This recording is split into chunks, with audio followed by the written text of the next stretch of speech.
The Whispering Ikenga. This detective story is rooted in the Kwani culture of Delta State, Nigeria, drawing from the Ikenga tradition, a powerful ancestral symbol representing strength, achievement, and personal chi. In the Kwani cosmology, the Ikenga is sacred and must never be misused or desecrated. Obiaruku Obiamechi is a retired school teacher turned local investigator in his 50s, with one leg in the world of logic and modern education and the other in deep Okwani traditions. Obi is known for his quiet intelligence, patience, and skill in reading people. He keeps a carved Ikenga of his late father on his shelf and consults it privately before taking on serious matters, a personal ritual honoring his lineage. During the annual Ani festival in the town of Umutu, a time when the land is blessed and central spirits are honored, the Ikenga of Ani, a centuries-old wooden statue, is brought out of the sacred grove for public veneration. Something unthinkable happens. The Ikenga of Ani goes missing overnight from the shrine. The next morning, a young farmer, Ekene Deluchuku, is found unconscious in the forest with strange shock symbols drawn on his body.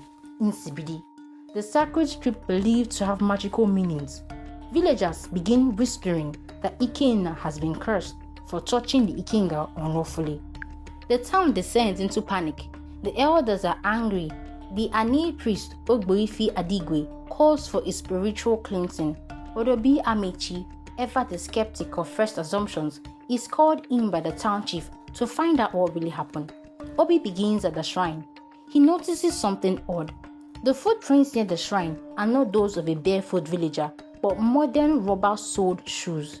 This detail is ignored by the traditionalist elders who believe the spirit world is responsible. He visits Ikenga, who is recovering slowly. The young man is confused and scared. He swears he never entered the grove, but remembers hearing a flute playing, then a flash of light, then nothing. Obi pays attention to this flute.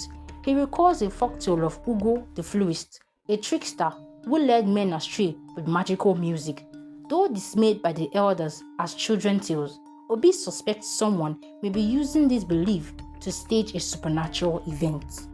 He questions the local carver Ogaga, the man responsible for maintaining the Ikenga carvings in the town. Ogaga seems nervous. When Obi asks about the ancient Ikenga's hidden compartment used in old days to store ritual items, Ogaga deflects. That night, Obi goes alone to Ogaga's workshop and discovered wood shavings that match the sacred Ikenga. It appears Ogaga has been carving a replica. Obi sets a trap. He spreads word that the Ikenga of Ani will be symbolically replaced with a temporary carving until the original is recovered. During the ninth vigil held at the grove, Ogaga sneaks in with the original Ikenga, intending to swap it and make it seem like the gods returned it. Obi catches him in the act. Motivation? Ogaga had carved a replica to sell the real Ikenga to an artifact smuggler from Asaba who trades in spiritual art. But when Ikenga accidentally saw Ogaga moving the statue under moonlight, Ogaga panicked. He hit Ikenga and drew Insibidi on him to make it look like a spiritual attack, knowing the villagers would blame the gods and stop asking questions. Obi brings Ogaga before the elders, but instead of immediate punishment, he insists that the community hears the full truth. Elders are shaken not only by Ogaga's betrayal, but by how easily they were fooled by their own fears. The Ikenga of Ani is returned to its sacred grove. The Ani priests performs a cleansing ritual not for the land, but for the hearts of the people, reminding them that the gods do not need our fear, but our honesty.